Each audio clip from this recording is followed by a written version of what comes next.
Airlines were too ambitious to chase the trip answer. Now they're spanning back. The leaders of the country's biggest airlines learned a hard assignment this summer. It's easier to make plans than to keep them. The three biggest to.s carriers, Delta, United, and American, are telephoning back their flight growth intentions, trouble flying more reliably after smelling off further than they could bite this time as they chased an unknown answer in the trip, despite a host of logistical and force chain constraints as well as staffing dearths. The cuts come as airlines face elevated costs that they don't see easing significantly just yet, along with the possibility of profitable retardation and questions over spending by some of the country's biggest commercial trippers. Directing buffers. United Airlines estimated it would restore 89 of 2019 capacity situations in the third quarter and about 90 in the fourth. In 2023, it'll grow its schedule to no further than 8 above 2019's, down from an earlier case that it would fly 20 further than it did in 2019 before the COVID-19 epidemic hamstrung trip.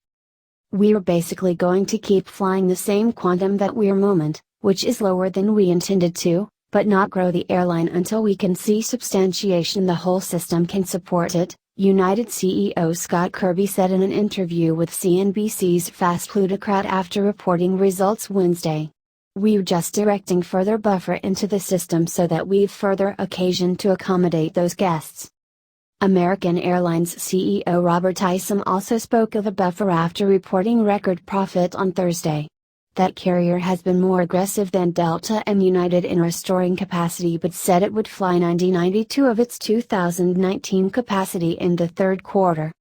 We continue to invest in our operation to ensure we meet our trustability pretensions and deliver for our guests, Isom wrote in a staff note, agitating the airline's performance.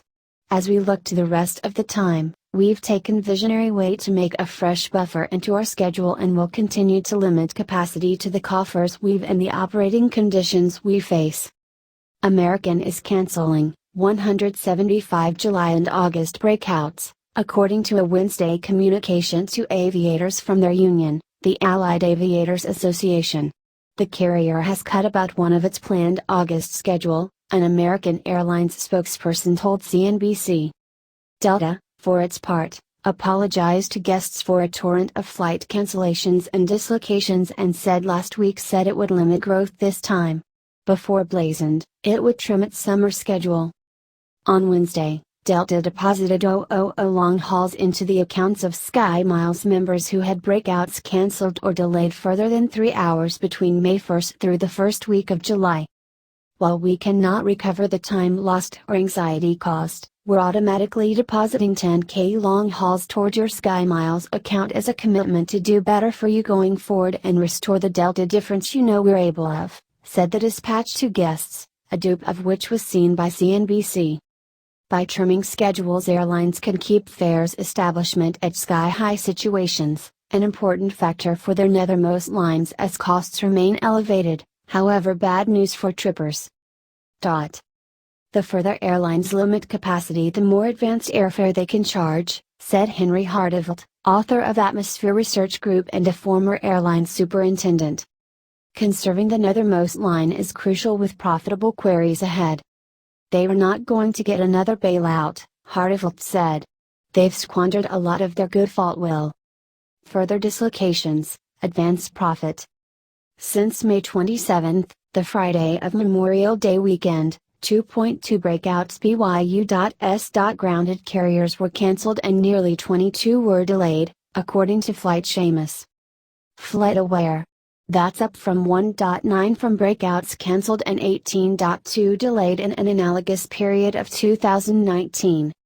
Staffing dearths have aggravated routine problems that airlines formerly faced, like showers in spring and summer, leaving thousands of trippers in the lurch because carriers demanded a bumper of backup workers. Airlines enter its $54 billion in civil payroll aid that banned layoffs, yet numerous of them idled aviators and prompted staff to take buyouts to cut costs during the depths of the epidemic. Airport staffing dearths at big European capitals have also led to flight cancellations and capacity limits.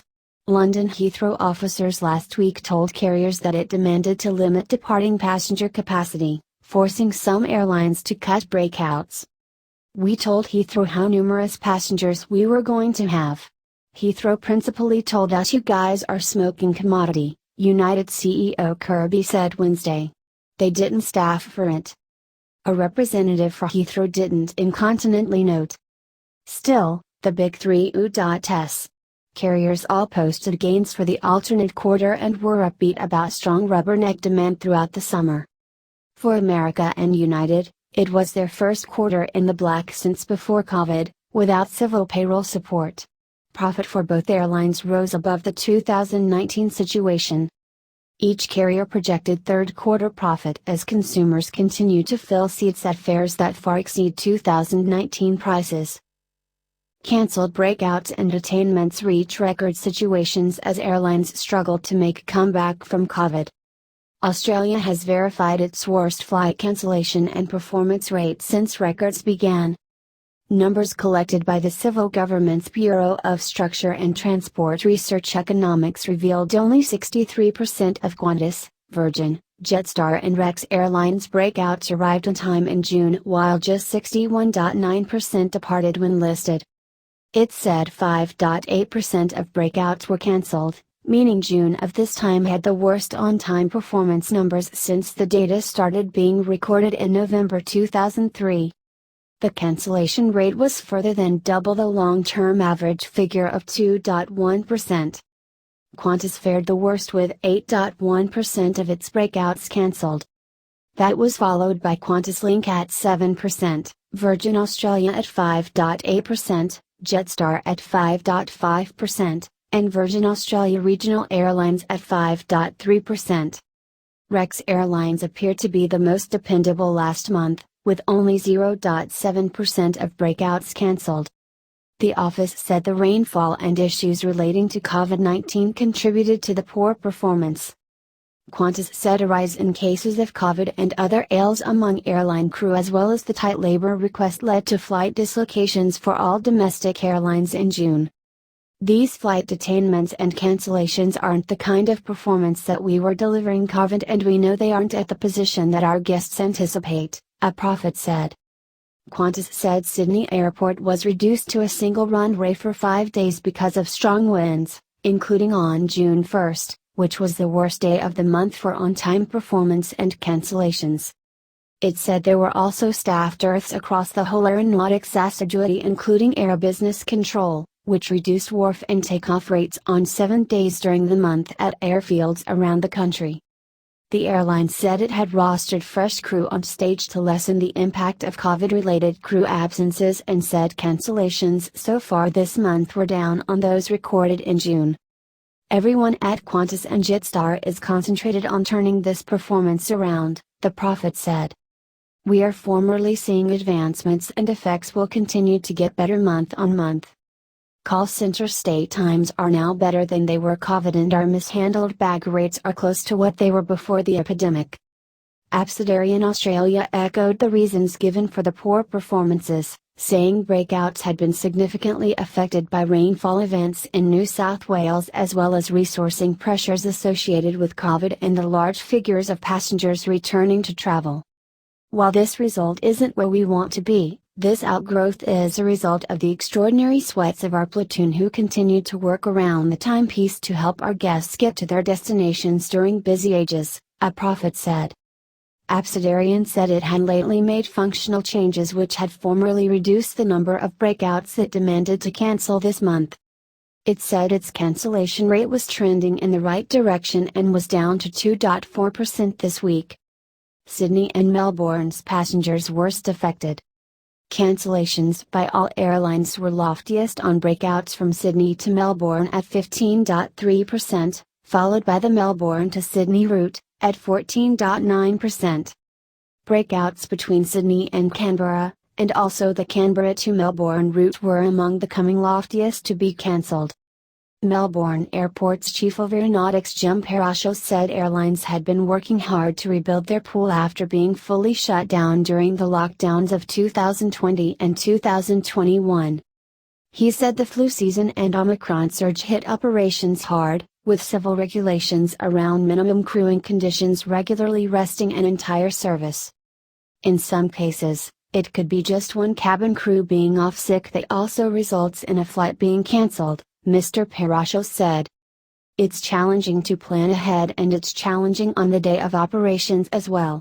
But I suppose that's coming about from people doing the right thing and not presenting for work. Detainments hit airfields around the country. For the breakouts that did go ahead in June, promptitude was a problem across the board. The on-time appearance figure of 63% for June was significantly lower than the long-term normal of 82.1%. Also, the office said that the 61.9% departure figure was also significantly lower than the long-term normal of 83.3%. Rex Airlines was the most immediate, recording 80% for on-time advents, followed by Virgin Australia recording 62.4%. Jetstar just edged out its parent company Qantas, with an A59.5 effect ahead of the latter S 59.1%. Absidarian had the most timely departures, with 60.4% of breakouts leaving as listed. Alice Springs fared the stylish for Advent at 87.2% and Armadale Airport had the most breakouts left on time, with 81.5% of breakouts doing so. Mildura had the tardiest advents with only 47.2% of airplanes landing on time. The Australian Airfields Association Principal Superintendent James Goodwin said the aeronautics assiduity had a lot of work to do to ameliorate trustability.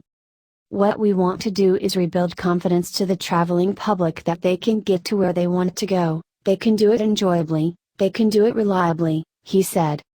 We want to get back to a normal period, but at the moment with a patchy recovery, anything that's going to rock confidence is a challenge for everyone. Stranded passengers lose faith in airlines. Rachel Power said she no longer had faith in Australia's airlines after she and an airplane full of passengers were lately stranded in an unrestricted Cairns airport terminal overnight. After she and her family spent the downtime Academy leaves soaking up the warmer air in the tropics, their flight home to Melbourne was delayed for an hour. They had to return to Cairns for a medical exigency.